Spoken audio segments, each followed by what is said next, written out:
Class 10 maths NCERT exemplar exercise 13.1 question number 19 इस वीडियो में डिस्कस करेंगे। The probability that non leap year selected at random will contain 53 Sunday is. तो एक non leap year select किया गया है, आपको प्रोबेबिलिटी बतानी है कि उस साल के अंदर वो ईयर जो हमने सेलेक्ट किया है उसके अंदर 53 संडे हैं। तो नॉन लीप ईयर में कितने दिन होते हैं? 365। अब सबसे पहले हम ये पता कर लेते हैं कि कितने हफ्ते होते हैं। वैसे आपको पता होना चाहिए कि 52 वीक्स होते हैं और एक एक्स्ट्रा दिन होता है, नहीं तो यहाँ से हम निकाल सकते हैं। इस 365 को हम 7 से डिवाइड कर देंगे तो हमें पता चल जाएगा कि एक साल के अंदर कितने हफ्ते होते हैं। तो वो आपका आएगा 52 वीक प्लस एक दिन हमारा एक्स्ट्रा हो जाएगा।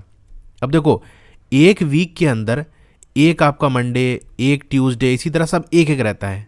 एक सैटरडे, एक फ्राइडे, एक थर्सडे, सब एक रहेगा। यानी 52 वीक के अंदर ये सारे ही दिन कितने होंगे? 52 हो जाएंगे। तो हमें सिर्फ संडे पे ध्यान देना है। तो 52 वीक्स के अंदर, 52 हफ्ते के अंदर हमें 52 संडे मिलेंगे, लेकिन हमें कितने चाहिए? 53। तो ये जो एक्स्ट्रा एक दिन बढ़ रहा है, यानी हमने 365 को 7 से डिवाइड किया तो 52 आया और 1 रिमाइंडर बचा, तो वो रिमाइंडर जो था वो एक दिन एक्स्ट्रा है। अब ये वाला दिन कुछ भी हो सकता है। क्या क्या हो सकता है? मंडे हो सकता है, ट्यूसडे हो सकता है, वेंसडे हो सकता है, थर्सडे हो सकता है, फ्राइडे हो सकता है, सैटरडे हो सकता है, संडे हो सकता है।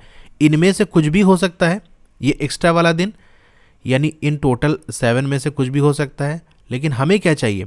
हमें चाहिए कि आखिरी दिन यानी जो एक्स्ट्रा वाला दिन है वो संडे पड़ जाए, तभी टोटल हमारा 53 हो जाएगा। तो प्रोबेबिलिटी हम कैसे निकालेंगे? हो गया अपना काम। संडे चाहिए, संडे तो एक ही है, अपॉन ये टोटल क्या हो सकता है उस एक्स्ट्रा वाले दिन के अंदर। तो ये 7 हमने निकाला था, तो 1/7 यही प्रोबेबिलिटी हो गई। तो ये ऑप्शन इसका सही होगा। इसी तरीके से लीप ईयर का भी निकाला जा सकता है कि लीप ईयर में 53 संडे होंगे, इसकी क्या प्रोबेबिलिटी है। अगर आप कहोगे तो वो क्वेश्चन भी मैं करा दूंगा, ठीक है। और भी क्वेश्चन के सॉल्यूशंस की वीडियो देखनी है तो नीचे डिस्क्रिप्शन में आपको चैप्टर वाइज प्लेलिस्ट का लिंक मिल जाएगा, वहां से क्लिक करके देख सकते हो। Okay, thank you.